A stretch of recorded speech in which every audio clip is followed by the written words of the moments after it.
जय श्री कृष्णा।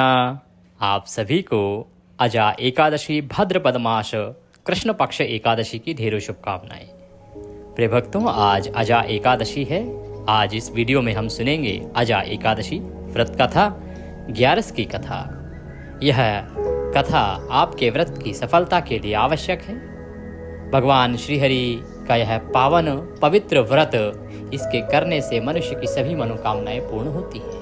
अजा एकादशी जो मनुष्य करता है उसे धन धान्य से लेके सुख संपत्ति, संतान और राज्य संपदा तक सब कुछ प्राप्त हो जाता है। इसीलिए सभी को यह व्रत अवश्य ही करना चाहिए। तो आइए कथा आरंभ करते हैं। आपसे निवेदन है कि यह भगवान की कथा का वीडियो है, तो कृपया वीडियो को एक बार लाइक अवश्य कर दीजिएगा। परमेश्वर की कृपा प्राप्त करने के लिए कमेंट बॉक्स में अवश्य लिखिएगा जय श्री हरि या ओम नमो भगवते वासुदेवाय। भगवान वासुदेव अवश्य आप पर कृपा करेंगे और आपके सभी मनोरथ सिद्ध होंगे, आपका व्रत सफल होगा। आप देख रहे हैं देवभूमि ज्योतिष संस्थान का प्रतिष्ठित यूट्यूब चैनल देवभूमि धार्मिक। हम यहाँ पर सभी व्रत और त्योहारों की सही शास्त्रीय जानकारी प्रदान करते हैं। ज्योतिष शास्त्र और पंचांग के आधार पर आपको बताते हैं कि कौन सी तिथि कब है, व्रत आदि कब करना है, क्या विधि है, क्या नियम है और क्या गलतियां आपको नहीं करनी है। यदि आप सभी व्रत और त्योहारों की सही शास्त्रीय जानकारी पाते रहना चाहते हैं तो कृपया चैनल को अभी सब्सक्राइब कीजिए और बेल आइकन को प्रेस कीजिए। जब आप बेल आइकन को प्रेस करेंगे तभी आपको हमारे सारे वीडियो प्राप्त होंगे, अन्यथा आपसे जानकारी छूट जाएगी। सब्सक्राइब करें और घंटी के निशान को अवश्य दबाएं। आइए प्रिय भक्तों, कथा आरंभ करते हैं और कथा के बाद हम आरती भी करेंगे। अथ श्री अजा एकादशी व्रत कथायां प्रारंभ। बोले विष्णु भगवान की जय।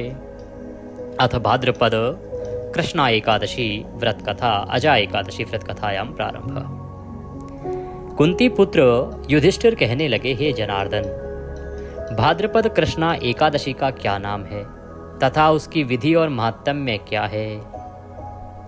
जो भादों के महीने की एकादशी आती है, हे कृष्ण, उस एकादशी का नाम तो बताओ। उसका क्या नाम है और उसकी क्या विशेषता है, क्या उसकी महात्म्य है, क्या उसकी कथा है, वो मैं सुनना चाहता हूँ। इस प्रकार से कुंती पुत्र युधिष्ठिर भगवान श्री कृष्ण से निवेदन करते हैं। भगवान कृष्ण कहने लगे कि सब प्रकार के समस्त पापों को नाश करने वाली इस एकादशी का नाम अजा एकादशी है। हे युधिष्ठिर, ये जो एकादशी है भादों के महीने की, इसका नाम है अजा एकादशी। इसके व्रत करने से मनुष्य सब पापों से मुक्त हो जाता है। किसी भी प्रकार का पाप क्यों ना किया हो, वह सब इसके व्रत करने से धुल जाता है। जो मनुष्य इस दिन भगवान ऋषिकेश का पूजन करता है उसको अवश्य ही वैकुंठ की प्राप्ति होती है। जो इसका व्रत करते हैं, पूजन करते हैं, उन्हें भगवान का धाम प्राप्त होता है। अब मैं इसकी कथा कहता हूँ युधिष्ठिर, तुम ध्यान पूर्वक सुनो। प्राचीन काल में हरिश्चंद्र नाम का एक सत्यवादी राजा राज्य करता था। उस राजा हरिश्चंद्र ने किसी कर्म के वशीभूत होकर अपना सारा राज्य व धन त्याग दिया। एक ऐसे हालात उसके सामने उत्पन्न हुए कि उसको अपने सत्यवादी बने रहने के लिए राज्य, धन आदि का त्याग करना पड़ा। साथ ही अपनी स्त्री, पुत्र तथा स्वयं को भी बेच दिया। वह राजा चांडाल का दास बनकर सत्य को धारण करता हुआ मृतकों का वस्त्र ग्रहण करता रहा, मगर किसी प्रकार भी सत्य से विचलित नहीं हुआ। वो सत्य पर सदा अडिग रहा। उसके हालात बहुत खराब से खराब होते चले गए। उसने स्वयं को, चांडाल को बेच दिया, अपने पुत्र को, अपनी पत्नी को बेचने के हालात आ गए और चांडाल का दास बन के, और जो मुर्दे होते हैं उन पर जो उड़ाए जाते हैं वस्त्र, उनको पहन के, उनको ग्रहण करके जीवन व्यापन करता रहा। परंतु वो सच से विचलित नहीं हुआ, रहा सत्यवादी। कई बार राजा चिंता के समुद्र में डूबकर अपने मन में विचार करने लगता कि मैं कहाँ जाऊं, क्या करूं जिससे मेरा उद्धार हो जाए। वह चिंतित रहता था कि किस प्रकार से उसका उद्धार होगा। इस प्रकार राजा को कई वर्ष बीत गए। उस चांडाल के यहाँ समय व्यतीत करते हुए, एक प्रकार से भिखारी की जिंदगी जीते हुए उसे कई वर्ष व्यतीत हो गए। तभी एक दिन राजा इसी चिंता में बैठा हुआ था कि गौतम ऋषि आ गए। ऋषि गौतम, जो कि बहुत ही प्रगाढ़ विद्वान, भगवान शंकर की कृपा उन पर सदा रही है, वो ज्योतिष के बड़े ज्ञाता थे और उन्हें भूत भविष्य सबका ज्ञान था। तो उसी समय ईश्वर की कृपा से वहां पर गौतम ऋषि का आना हुआ। राजा ने उनको देखकर उनको प्रणाम किया और सब दुख भरा जो वृतांत है वह राजा ने ऋषि को कह सुनाया। ऋषि गौतम को अपने सारे दुख बताए राजा ने। राजा फूट फूट कर रोने लगा, कहने लगा कि हे ऋषिवर, मेरे ये हालात हो गए हैं।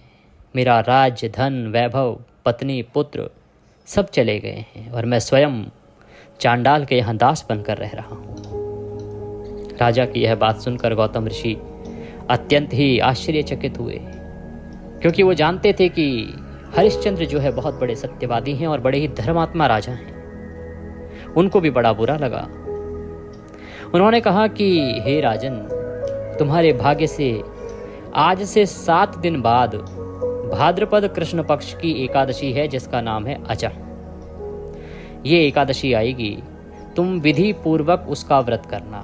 सुबह उठकर पवित्र स्नान करके, व्रत पूजन का संकल्प करके, नियमों का पालन करते हुए, पूजन करते हुए एकादशी का व्रत करो, फलाहार ग्रहण करो और अगले दिन व्रत का पारण करो। जब तुम विधि से इस व्रत को पूर्ण कर लोगे, पारण कर लोगे, तो तुम्हारे सभी पाप नष्ट हो जाएंगे और जो तुम्हारे जीवन के दुख हैं वो सभी दुख समाप्त हो जाएंगे। यह एकादशी मनुष्य के सभी सुखों को देने वाली है। तुम्हारा जो खो गया है वह सब तुम्हें पुनः प्राप्त हो जाएगा और धन, ऐश्वर्य, वैभव की तुम्हें प्राप्ति होगी। इस प्रकार राजा से कहकर गौतम ऋषि उसी समय अंतर्ध्यान हो गए और राजा ने उनके कहे अनुसार जब एकादशी आई तो विधि पूर्वक स्नान आदि करके व्रत पूजन संकल्प किया, फिर पूजन किया, नियमों का पालन करते हुए, फलाहार ग्रहण करते हुए व्रत किया, रात्रि को जागरण किया,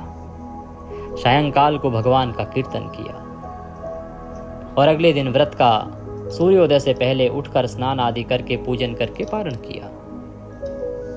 विधि विधान से यह व्रत किए जाने से उस व्रत के प्रभाव से राजा के समस्त पाप नष्ट हो गए और साथ ही राजा के सभी दुखों का भी अंत हो गया। स्वर्ग में बाजे बजने लगे और पुष्पों की वर्षा होने लगी। उसने अपने मृतक पुत्र को जीवित और अपनी स्त्री को वस्त्र तथा आभूषणों से युक्त देखा। उस व्रत के प्रभाव से उसको पुनः राज्य मिला और राज्य न केवल राज्य मिला वरन उसकी ख्याति दूर दूर तक फैल गई और पुनः वह बहुत बड़ा शक्तिशाली साम्राज्य स्थापित करने में सफल हुआ। इस पृथ्वी पर भगवान श्रीहरि के आशीर्वाद से सभी सुखों को भोगते हुए, ऐश्वर्य को प्राप्त करते हुए, श्री को प्राप्त करते हुए अंत समय में अपने परिवार सहित वह स्वर्ग को गया, भगवान के वैकुंठ को गया। भगवान कृष्ण कहते हैं कि हे युधिष्ठिर, यह सब अजा एकादशी के प्रभाव से ही हुआ। अतः जो मनुष्य यत्न के साथ विधि पूर्वक इस व्रत को करते हुए रात्रि जागरण करते हैं, भगवान का कीर्तन सुनते हैं, कीर्तन करते हैं, उनके समस्त पाप नष्ट होकर वे अंत में स्वर्ग लोक को प्राप्त होते हैं। इस एकादशी की कथा के श्रवण करने मात्र से अश्वमेध यज्ञ का फल प्राप्त हो जाता है। बोले विष्णु भगवान की जय। इसी के साथ ये कथा यहाँ पूर्ण होती है। आइए अब आरती करते हैं। आरती के लिए आप ज्योत जला लीजिए। जिस दिए से हम भगवान की पूजा करते हैं ना, उससे आरती नहीं की जाती है, क्योंकि वो तो हमारी पूजा के साक्षी देव होते हैं। वो दीपक प्रज्वलित होगा वहीं पे जहाँ आपने स्थान दिया है। आरती के लिए आपको नियम अनुसार अलग से दीपक जलाना चाहिए, कर्पूर आदि लगाना चाहिए और उससे आरती करनी चाहिए। तो आप तैयारी कीजिए और फिर हम आरती आरंभ करते हैं। ओम कर्पूर गौरम करुणावतारम संसार सारम भुजगेंद्रहारम सदा वसंतम हृदयारवृंदे भवम भवामी सहितं नमामि। ओम जय जगदीश हरे स्वामी, जय जगदीश हरे। भक्त जनों के संकट क्षण में दूर करे। ओम जय जगदीश हरे। जो ध्यावे फल पावे, दुख विन से मन का स्वामी, दुख विन से मन का। सुख संपत्ति घर आवे, कष्ट मिटे तन का। ओम जय जगदीश हरे। मात पिता तुम मेरे, शरण गहूँ किसकी स्वामी, शरण गहूँ मैं किसकी। तुम बिन और न दूजा, आस करूँ मैं जिसकी। ओम जय जगदीश हरे। तुम पूर्ण परमात्मा, तुम अंतर्यामी स्वामी, तुम अंतर्यामी। पार ब्रह्म परमेश्वर, तुम सबके स्वामी। ओम जय जगदीश हरे। तुम करुणा के सागर, तुम पालन करता स्वामी, तुम पालन करता।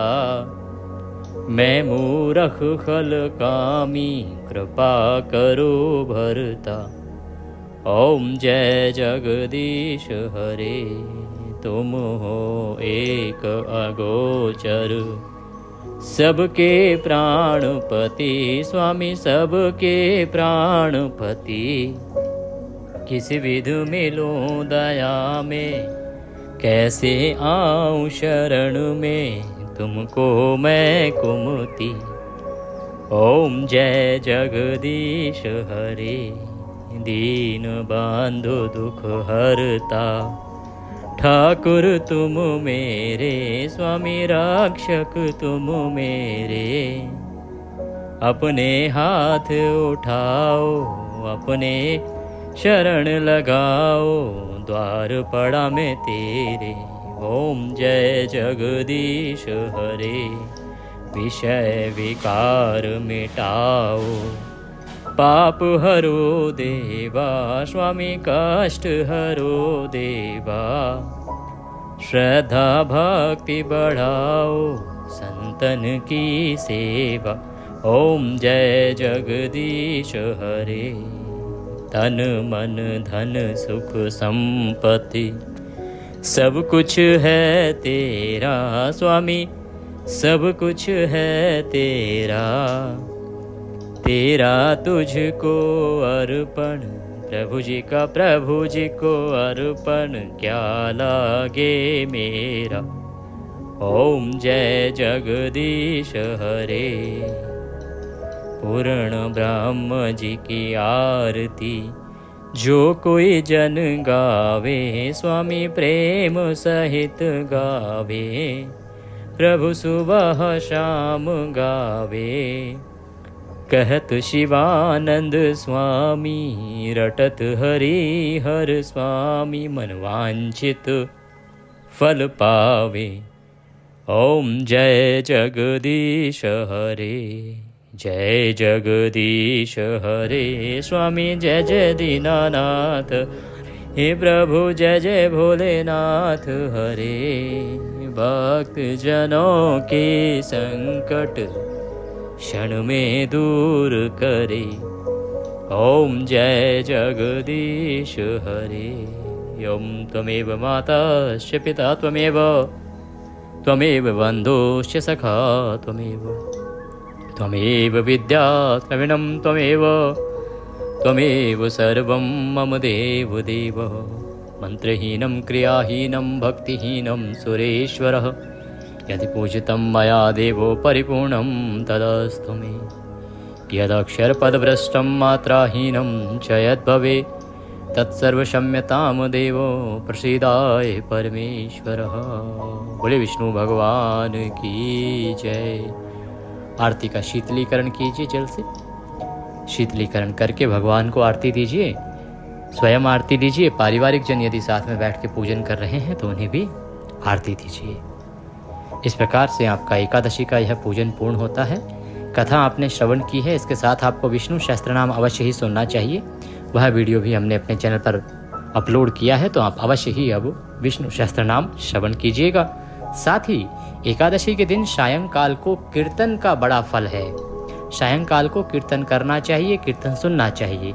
यदि आपके आसपास मंदिर नहीं है या आप कीर्तन में नहीं जा सकते हैं तो आपके लिए एक हम वीडियो बनाते हैं प्रत्येक एकादशी पर कि कीर्तन का फल पाने के लिए आप उसे सुने, क्योंकि इसमें भगवान के 3 से 4 पाठ होते हैं। उन पाठों को जब आप सुन लेते हैं तो इससे आपको एकादशी पर कीर्तन का फल प्राप्त होता है। तो अगर आप कीर्तन ना जा पाएँ तो अवश्य ही वह वीडियो देख लीजिएगा और वह सुन लीजिएगा, उससे आपको कीर्तन फल प्राप्त होगा। यदि आप दक्षिणा आदि कुछ भेजना चाहते हैं तो आपके स्क्रीन पर नंबर आ रहे हैं, उस पर भेज सकते हैं। कुछ कहना चाहते हैं, कुछ पूछना चाहते हैं तो कमेंट बॉक्स में लिख के पूछ सकते हैं, या जो नंबर व्हाट्सएप पर संपर्क के लिए आ रहा है उस पर मैसेज आदि के माध्यम से बात कर सकते हैं। नारायण सब पर कृपा करें। हरे कृष्ण।